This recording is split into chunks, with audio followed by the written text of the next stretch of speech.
Are you having a hard time figuring out what to get Dad for Father's Day?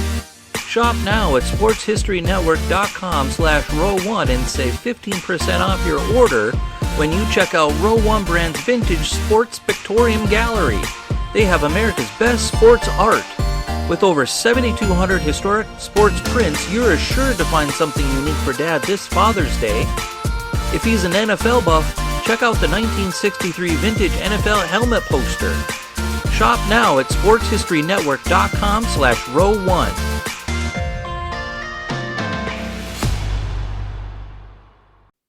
There was a time when the Cleveland Browns were one of, if not the most dominant team in the NFL. Guys like Jim Brown, Otto Graham, Marion Motley, and Leroy Kelly led a Browns rampage over their NFL brethren. And before that, they ruled the short-lived All-America Football Conference. But the glory days for the Browns were quite some time ago, and the last man to lead Cleveland to an NFL championship was Frank Ryan. Today, we'll catch up with that forgotten hero, the man who played quarterback for that 1964 championship team, Frank Ryan. This is Sports Forgotten Heroes, a tribute to the stars who shaped the games we love to watch and the games we love to play. Stars who provided us with many thrills, but when their time was up, they faded away.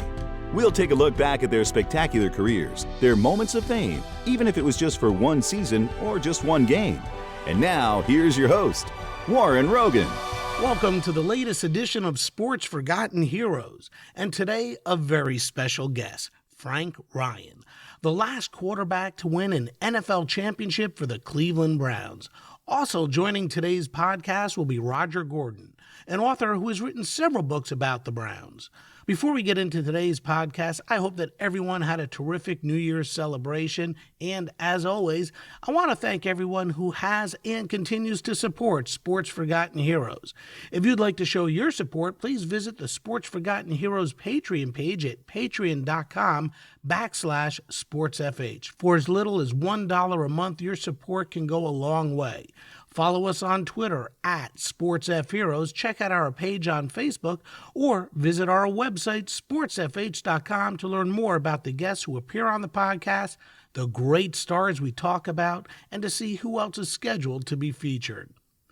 Today's podcast is sponsored by Audible. Get a free audiobook download and a 30-day free trial at www.audibletrial.com/sportsfh.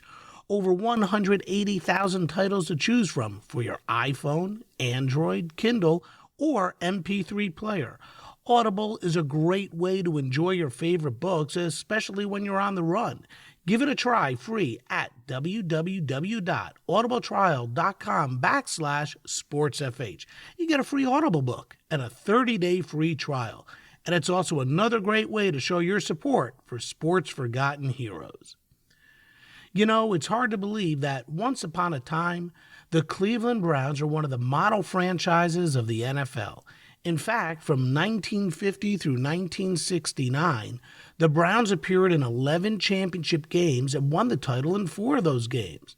Now, to be fair to the original Cleveland Browns franchise, which, by the way, also won each of the 4 championship games that were played in the All-America Football Conference, the AAFC, before the Browns joined the NFL, they've actually gone on to win 2 Super Bowl championships. Remember, the original Browns left Cleveland and moved to Baltimore and became the Ravens in 1996.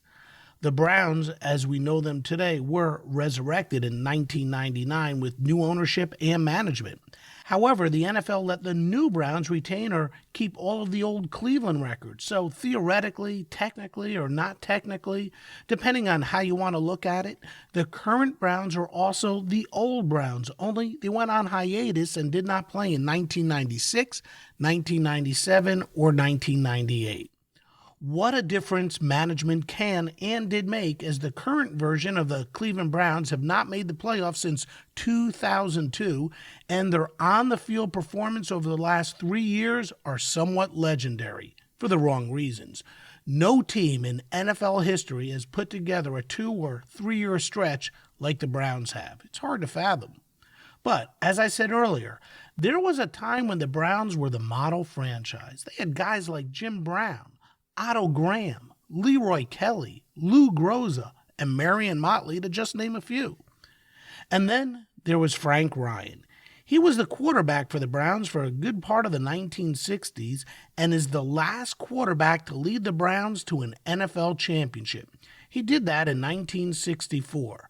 Drafted by the Los Angeles Rams in the 5th round of the 1958 draft out of Rice, being selected at all came as a bit of a surprise to Ryan, who joins us now. I was very surprised that I would be even drafted. I was the second string quarterback at Cleveland at Rice. What was it that the Rams saw in you that said, this is the guy we want to take? Well, I think I could throw the football better than most anybody, and I did play a lot. So I don't know why. Had the Rams not drafted you, would you have passed up the NFL if a different team had drafted you because of your academic interests? It was an interesting aspect, and particularly since I was a second stringer. The first stringer, by the way, was a guy named King Hill, who was bigger than I by some amount, and a wonderfully nice person. I think he graduated, maybe not, from Rice. There are a lot of players that are admitted to Rice to play football in those days and they didn't really take a course like the rest of us did. Rice is an extremely tough school. Sure. In that regard, but I think I liked playing football, and it probably was of interest to me to be drafted, even if it's just the 5th round. Was it difficult to play for the Rams and attend classes at the same time? Because didn't you further your academic studies while you were playing for the Rams? Right. Was that a difficult thing to do to learn how to operate the Rams offense and go to school? I got all the football that I could get, but I'm reminded that there was a change in the new coach allowed me to show up at 10 o'clock in the morning, whereas mostly people got there at 9 because of my classes that I'd be taking. And he let that go for one term, and then he said that they couldn't do that anymore. So I had to change my course a little bit, but not much. And I was going to UCLA, and then in a couple of years we decided to go back to Rice. We being me and my wife, and we I enrolled in the graduate program at Rice, and 4 or 5 years later I got the PhD. To play football and study and get your PhD at the same time is an incredible accomplishment. I mean, that's just awesome. No, it's not at all. It isn't. I mean, if you have an interest in mathematics or interest in car dealership or whatever, if you apply yourself to it, and it does have complications that don't bother you except to excite you because you've got another chance to figure out something, then there's no problem. Well, let that be a lesson let that be a lesson for everybody. My grandfather was a doctor, a very famous doctor in Fort Worth. Got me started on being interested in things that weren't athletic. As Frank said, pursuing a graduate degree, or in his case, a PhD, really wasn't that difficult for Frank, as he didn't spend a lot of time on the field. In fact, over the course of his first 4 seasons in the NFL, all with Los Angeles, Frank Ryan started just 11 out of 60 games and only appeared in a total of 40 games. But there was something that the Cleveland Browns saw in his abilities. Ryan had requested a trade from the Rams because every time he got on the field, he feared making a mistake because his coach, Bob Waterfield, had a quick hook. So he asked for a trade, and his wish was granted.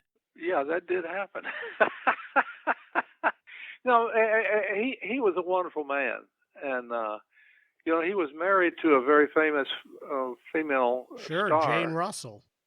Yeah, I think everybody who starts and plays professional football has their baggage of problems because you're trying to figure it out and beat the system and all that sort of stuff. And I went through that. Everybody does. He himself, He had a but pretty he tough. left. Yeah, he didn't have the greatest record as the Rams coach. I guess it Right, was during a tough time for Los Angeles. right. I'm just trying to think. What was he there 3 years or 4 years Two or and a what? half. I was He there. was there for 2.5 years. I was there for 4 years, but it was his decision to trade me, to Cleveland. Yeah. Did you ask for that trade, or did it come as a surprise to you? No. I think I had asked to be traded because I thought maybe I wasn't going to get the chance I wanted. Roger Gordon has written several books on the Browns and is currently working on a book about Cleveland focusing on the teams of the late 1960s, particularly 1965 through 1969. For this book, which won't be released until sometime in 2019, he interviewed and spoke with many former Browns players and reporters. Here's what he had to say about the trade. When he was at the Rams, he didn't have terrible statistics, but he backed up he backed up Billy Wade in 1960, Zeke Bratkowski in 1961, and he threw for almost 2,000 yards in those two seasons combined with 12 touchdowns, 16 interceptions. And I can't tell you why exactly the Rams traded him, but I know the Browns traded him obviously to back up Jim Nanowski. But by mid-season of Ryan's first season with the Browns, which would have been mid-season 1962. Nanowski was out with an injury, and Ryan, obviously as the backup, took over. Hey, what kind of quarterback would you say Frank Ryan was? Explain his game to me if you can. Yeah, well, I interviewed a lot of players from that the late '60s teams, and the receivers. They all told me that Frank Ryan had an incredibly great arm. He was a very good long ball thrower. They didn't, necessarily tell me that he had good touch too. But, I think to be a good long ball thrower, you sort of have to have good touch too. But the big thing that he had that I didn't know until I really started writing this book, I didn't realize that Frank Ryan had that kind of an arm. And I can see that because even when I did those other Browns books, I didn't know until I was writing this book and talking to his teammates that he had that strong of an arm, but apparently he did. He had a very strong arm. Not only was getting out of Los Angeles a blessing for Ryan, being traded to the Browns paid incredible dividends. You see, when he was traded, Paul Brown was still the coach, and one of his assistants was Blanton Collier. Collier replaced Bear Bryant after the 1953 season as the head coach at the University of Kentucky when Bryant left for Texas A&M. Collier coached the Wildcats for 8 years and went 41, 36, and 3. He was as solid as they came and was a greatly respected coach. In fact, working under him were 3 future greats too, Don Shula, Chuck Knox, and Howard Schnellenberger. But like virtually every coach in the industry, you're hired to be fired.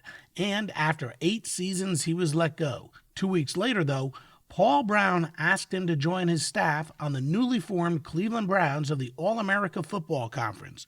Ultimately, Collier replaced Brown as the coach of the Browns after the 1962 season.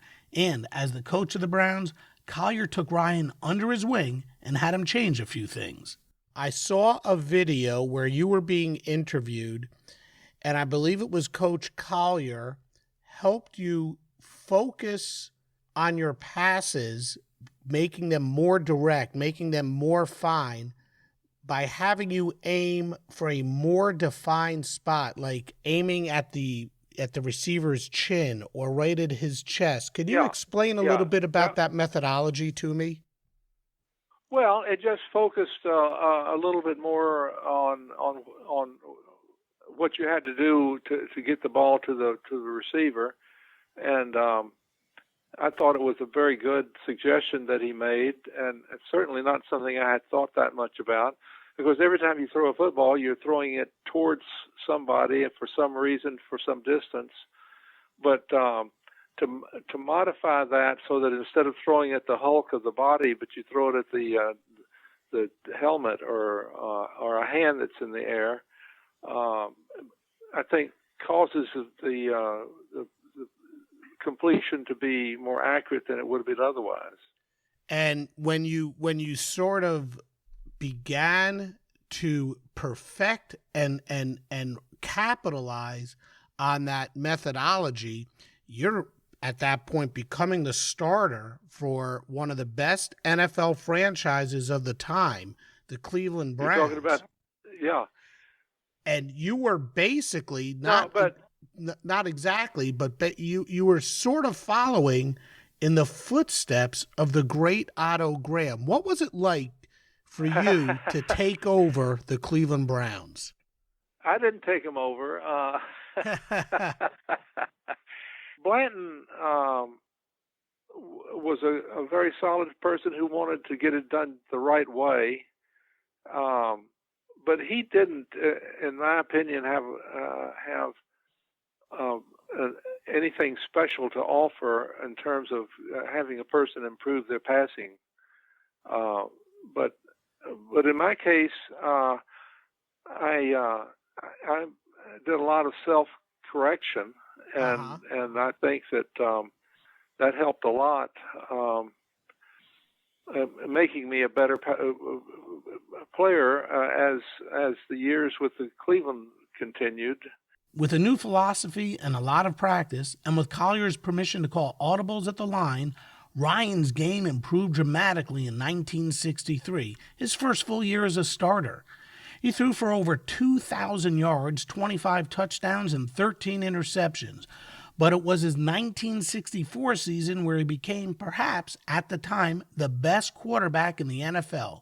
He threw for over 2,400 yards and led the league with 25 touchdown passes, and the Browns went 10-3-1. And then they were set to play a heavily favored Baltimore Colts team led by all-world quarterback Johnny Unitas. I've heard over the years that they were anywhere from 7, I think, to 17-point favorites. But I mean, yeah, they had allowed only 229 points that year, which was the fewest in the league. And you know, Gary Collins. You know, everybody remembers Joe Namath's guarantee. It seemed like the only people in the whole world that thought the Browns had any chance to win were the Browns themselves and their beat writer for the Plain Dealer, Chuck Eaton. Other than that, nobody thought they had even a chance. And Gary Collins actually, this would have been, I guess, 4 years before Joe Namath's famous guarantee. But he was, you know, he was at the pool, I guess, at his hotel or somewhere like that, and the media was asking him about the game, and he told them they said, "Well, Gary, you're 7-point underdogs. You think you're going to win the game?" And he said, "Well, what am I going to say? We're going to lose?" So I come out and I said, while sitting there in the old locker room at League Park, okay, it was at League Park, our practice said, "We're going to win big. I'm not even worried about it." And people were laughing. They were calling me cocky kid, but that's the way I felt. That's the way I played football, with confidence. So, you know, all those guys on the Browns. I mean, Jim Kinnicky said that the week leading up to the game was the best he ever saw. He saw them practice. He said it was their best practice week ever. He said everyone was ready to go when we got to the stadium. Blanton did a great job of getting us ready. They all said that the preparation for the Baltimore game was magnificent. And Ryan said, I think we all felt we had a chance to win. And, so the Browns had scored only 13 points fewer than the Colts during the regular season. But most experts felt it was their defense, that bend but don't break unit, that would finally break. And it didn't. And, you know, when it was a 0-0 tie at halftime, you know, most people were probably looking at that 0-0 tie as an upset right there, just to be 0-0 at the half. It was already an upset when it was 0-0 at the half. I do recall that I think we went. Both teams were neither team scored in the first half, and I did throw one interception that first half. I didn't have many interceptions that year, but that was one of them. Uh-huh. And our defense was particularly good against. You were right. Probably the strongest offensive team in the league. And then I started throwing the long ball on the second half, and that was the difference. Kanicki, he said the defensive coaches had everybody in position to take care of their jobs. He said we gave the Colts the short stuff, but tried to keep the long stuff to a minimum. And Bernie Parrish, he was sort of like the quarterback of the defense. He was a cornerback, and he said that he called the plays in that game. He ignored the coaches' the play calls, and he called the plays, and he said that the Browns never would have won that game if he wouldn't have called the plays in that game. What's strange is that the next year in '65 against Green Bay, the championship game up at Lambeau Field, Franklin said the coaches he was told by one of the coaches that he was going to be taken by security out of Lambeau Field if he ignored the coaches again and called the plays, which is weird because they beat Baltimore the year before 27-0 by Franklin or by Parrish calling the plays, but the coaches did not want him to do it against Green Bay in '65. So, anyways, wow, that's interesting. That '64 game, it was.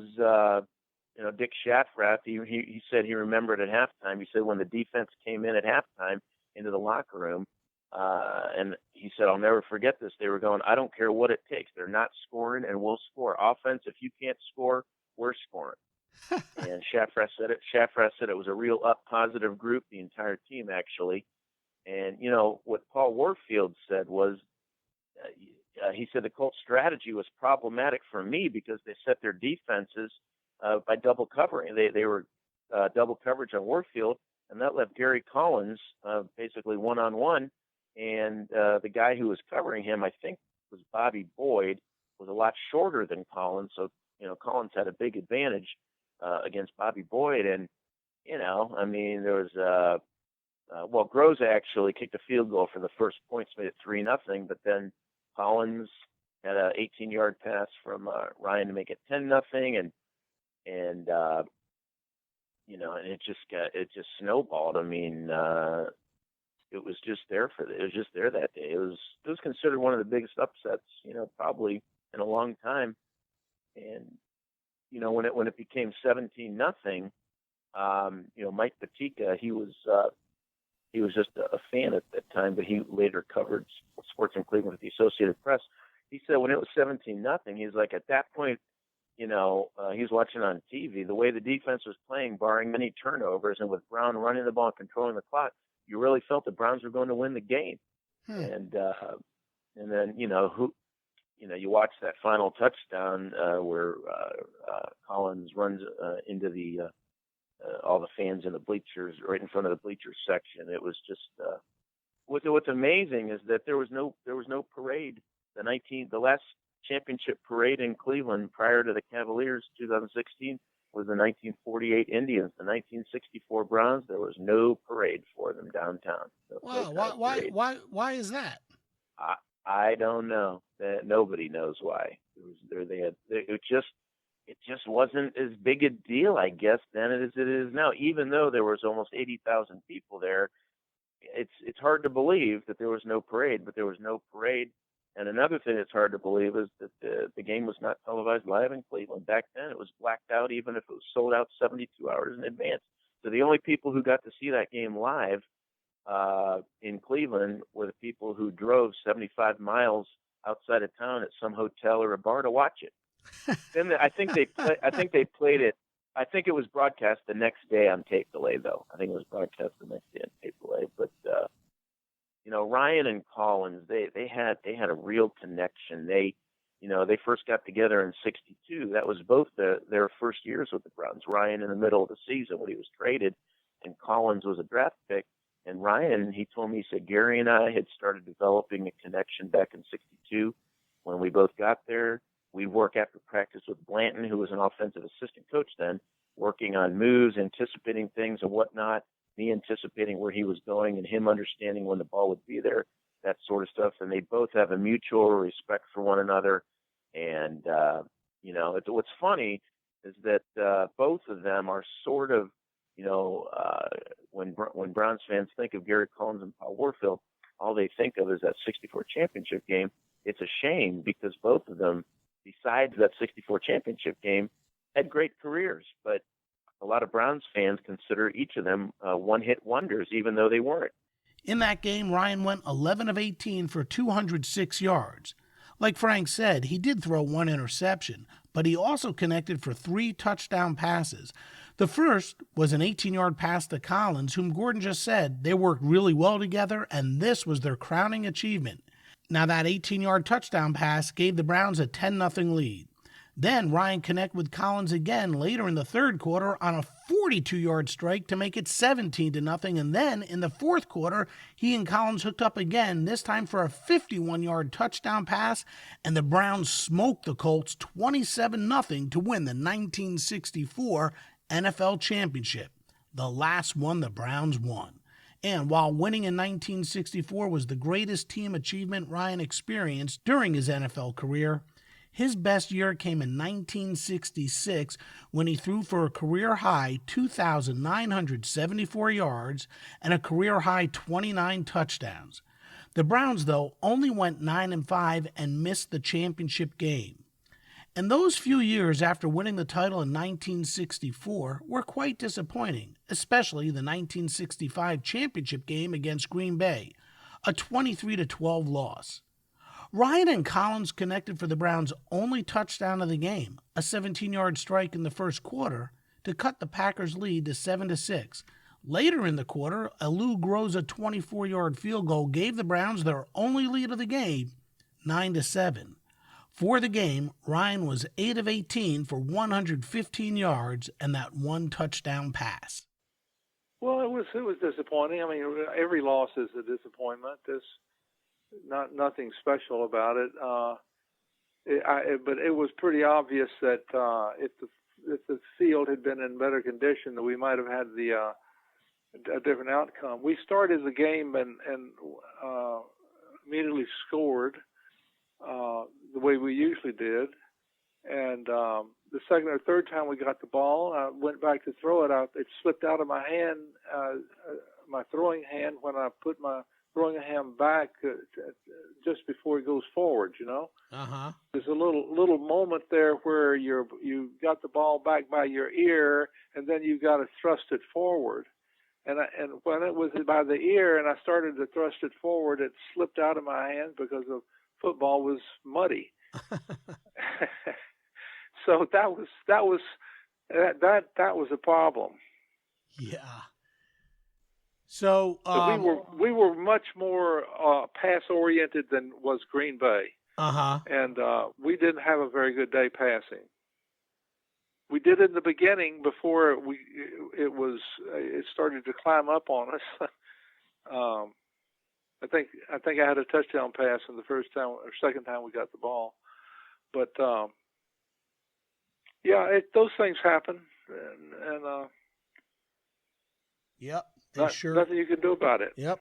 Injuries ultimately forced Ryan out of the lineup, and after the 1968 season, he was let go by the Browns and found himself in Washington playing for another legendary coach, Vince Lombardi. But it wasn't his ability on the field that interested Lombardi as much as it was Frank's intellect.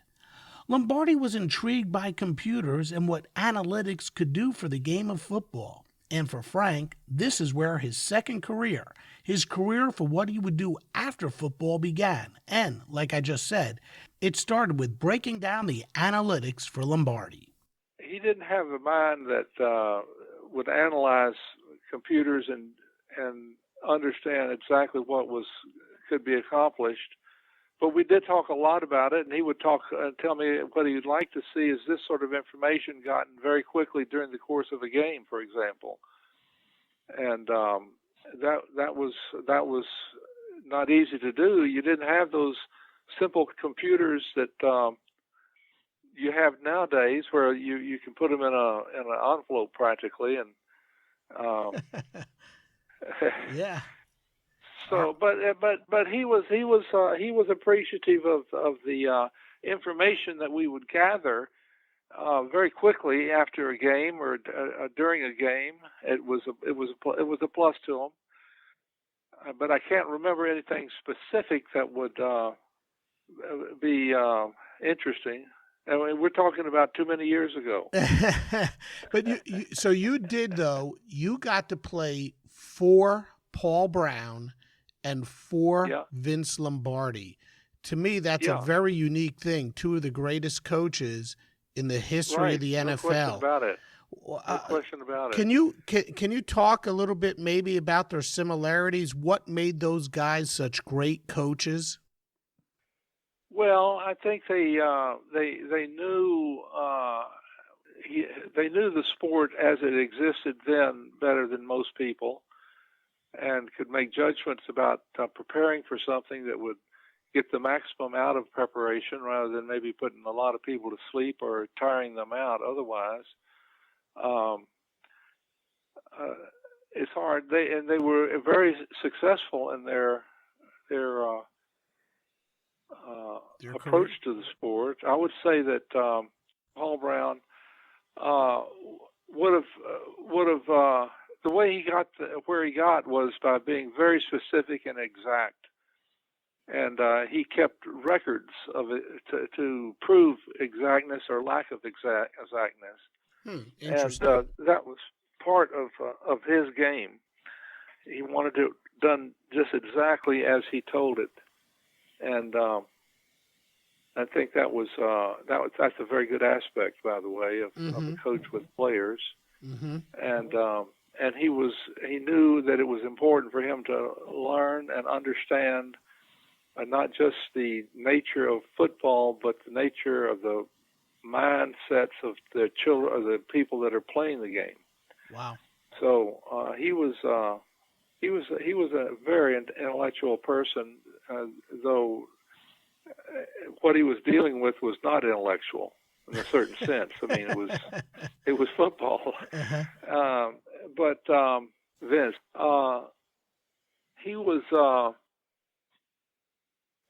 he had much more, much larger system of getting things done, and expectations were very high always around him. Very interesting that you got to play for both of them. You have a very unique perspective on that. So, as we were talking about before, then you went on to the U.S. House of Representatives, and you instituted basically their computer system. And after that, you went on to Yale and Rice. Tell me about it. They did not. Here's the point. They didn't have a computer system when I started. And my job, my first big job, was to get it going. Let's get better use out of computers. And as I mentioned to you before, it was early 70s, and computers were not bandied about very much then. It was probably 10 or 20 years before the methods for computers that can be helpful and small at the same time got out into the system. So Ryan went to Rice University, UCLA, earned a PhD in mathematics, designed the computer system for the U.S. House of Representatives. The list goes on and on and on. Academics were very important to his family, and he comes from a long line of some pretty smart people. He was born into a family. I don't know if it's hereditary, but I think that kind of thing can be hereditary. But he was born into a very intelligent family. That had produced a long line of Yale University alums. He graduated from Rice University in '58 with a degree in physics. 7 years later, he got his PhD in mathematics from Rice. He was with the U.S. House of Representatives overseeing computer operations. And then he came back to athletics. He was the athletic director at Yale, but he was also a member of the mathematics faculty there. And he worked in the corporate world for a while as president of a company that manufactured low-tech electrical devices. And I mean, I forget which teammate told me, but one of his teammates told me that that Frank had sort of a difficult time coming down to be one of the guys, but he said he was able to do it. He was able to be just one of the guys, even though one of his teammates told me that he was, I forget the word he used, weird. He was weird. He was strange. He was weird, but weird in the sense that how smart he is. Well, I was the athletic director at Yale, and then a vice president, and I was there about 11 or 12 years. I'm not sure exactly how many, but I enjoyed it. They're very nice people. It's excellent, just top notch. Did your family have a connection with Yale? Yeah, my brother and several cousins went to Yale. At that time there were no women allowed. The family had a strong Yale connection, and I had been admitted to Yale, as a matter of fact, when I was making my choice to go to Rice. And not sure why I decided that, but well, I think it was my brother who was 2 years ahead of me already at Yale, and I wanted to sort of be out there on my own. Well, that makes sense. And Rice is you can't have a better university, or at that time, as they called it, the Institute. Right. It was small, much smaller than Yale, but extraordinarily beautiful with its buildings and things that had happened over the 75 or 80 years that preceded my being there. Education have been the exact equal of Yale, because they both were just superb. So I think I wanted to stay in Texas so I could meet my wife. Let me ask you this. This is a loaded question. We'll call it a loaded question. What is it about mathematics that you find so stimulating, so interesting? And what kind of opportunities are there for people who want to study mathematics? Well, let's break this up into a couple of pieces. What's the first one? The first question is, what is it about mathematics that you find so stimulating and interesting? Well, it's because you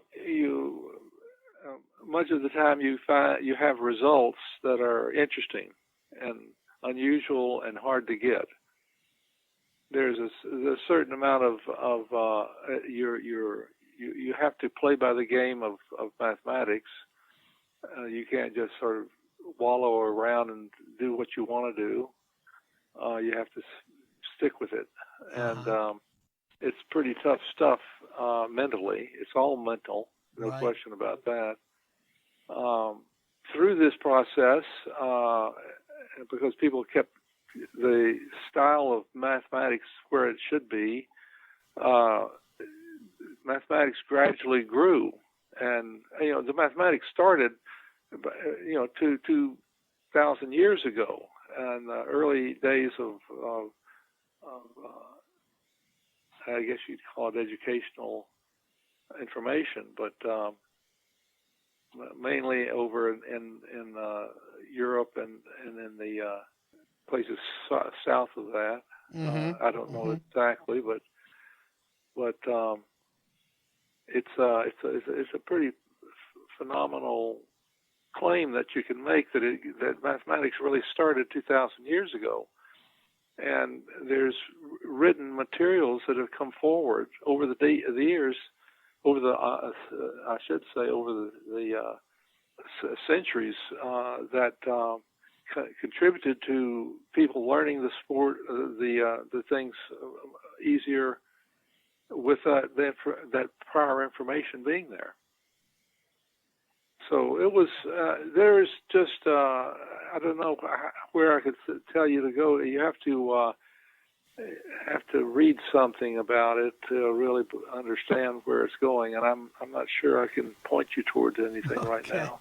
What kind of opportunities are there for people who want to study mathematics? Is it just something teaching? Well, the people, if you're any good, you get employed by universities to do your mathematics in the realm of the university, which is where all the great mathematicians are, more or less. There are probably a few that work independently and whatnot, or with companies that are giving them some choices under mathematics to do what they want to do.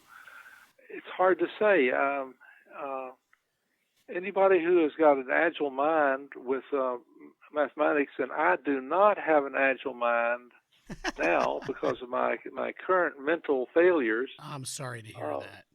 Well, but the thing that I do is I keep chomping away at it, and I catch up with everything. It just goes slower. That's so far it's not been really that bad, but this is the beginning. And while Frank enjoyed a second great career, of course, there's nothing like competing on the field. And those few years he lined up under center as the Cleveland Browns starting quarterback were quite special. There is a website, and it's called the Bleacher Report. It's a sports website. Yeah. And it says that the most underrated player in the history of the National Football League is Frank Ryan.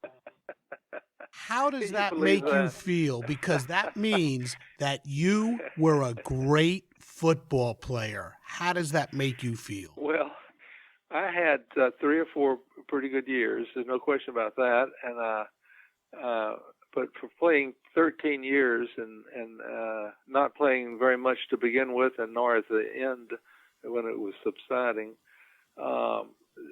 is testimony that I wasn't one of the really great ones. I mean, the guy who's great, it's a quarterback in Boston. What's his name? Tom Brady. Tom Brady. Good God, he's 40 years old, and he's just humming. Tremendous. But he's never been hurt. Yeah, that's amazing. Well, he had the 1 year, but let me just say, those 3 or 4 years that you were at the top of the game, in 1963, you threw 25 touchdown passes and only 13 interceptions. In 1964, when you won the championship, you threw 25 touchdown passes. In 1960, and that led the league. In 1965, you threw another 18. And in 1966, you led the league again with 29 touchdown passes. And you threw for some big yardage. You were no slouch at quarterback. Well, it was worthwhile trying to do those things. I enjoyed it immensely. I'm sorry that I didn't. I just lost my skills a little bit as I got older, and but I was awfully beat up. I had a lot of operations. Let me ask you this final question, Frank. Yeah. What did you love most about playing for the Cleveland Browns and playing in the NFL? Well, let me think. At that time, Cleveland had a strong prior perspective from everybody. They thought it was a great team, and had done some. They had won a lot of championships in the older days, the beginning, and they were very, very good fans when we went through that 3 or 4 years of having a very successful team. So I think the fact that we provided them, not just my years there, but all along the way until recently, the fans were provided with really top-notch football, and that's what they wanted to see. That's what they got. Lately, as you know, Cleveland just hasn't been doing it. They've got terrible problems. They do. How does it make you feel to know that you are the last quarterback to lead the Cleveland Browns to an NFL championship? Because that was a long time ago. Let's see, 64 that's 36 plus 53 years plus ago. 53. Well, I know they've tried real hard. They've had some really good players at a times, but I think we probably have, and over those 52 or 3 years, that you'd have to say that our top teams were probably pretty good, and you'd have to accept that as a reason for them winning those seasons. What can I tell you? It's hard to understand why sometimes you'll have a good season and sometimes you won't. Frank Ryan is the last quarterback to lead the Cleveland Browns to an NFL championship, and that was in 1964. He had a good career, and as we said earlier, Bleacher Report says he is the most underrated player in the history of the NFL. We can remember quarterbacks like Otto Graham, Y.A. Tittle, Johnny Unitas, Bart Starr. These are the guys that played in the 60s and the 70s. Very few people, especially people outside of Cleveland, can remember or know Frank Ryan. Why is that? Why do you think he is so, I hate to use the term, forgettable? What was it about Frank Ryan's career that just didn't resonate, and why people don't remember or know Frank Ryan? I don't know. You say the name Y.A. Tittle, you say the name Johnny Unitas, then you say the name Frank Ryan. I don't know if it's just the name Frank Ryan isn't, Frank Ryan. It just doesn't sound Joe more Smith. It sounds like a college professor, Y.A. Tittle and Johnny Unitas, those sound like NFL stars. So, I realize the name. That could be part of it. Frank Ryan, I don't know. And then you could say, well, Jim Brown, there were so many Hall of Famers on those teams. Maybe he just got pushed aside, even though Brown left after 65. But I don't know, that could be part of it too. They had Paul Warfield, they had Jim Brown, they had Leroy Kelly, they had Gary Collins, Dick Shaffreth, Gene Hickerson. They had so many stars, but then Y.A. Tittle also had a lot of great teammates, and so did Bart Starr, and so did Johnny Unitas. So, maybe he wasn't one that craved attention. Obviously they didn't have the internet back then, but maybe when the media was interviewing guys after the game, I don't know, maybe he just wasn't, didn't crave attention, or, I'm just trying to come up with things, and I don't know. It's a tough one. I just don't know. So when we look back at Frank Ryan's career, what should we think of it? What should we remember about Frank Ryan's career? How should we remember Frank Ryan as an NFL quarterback? We should remember Frank Ryan's career as being, a very solid career, especially from about 63 to, I would say 63 was his first, really good year, and then his last really good year, 66. From 63 to 66.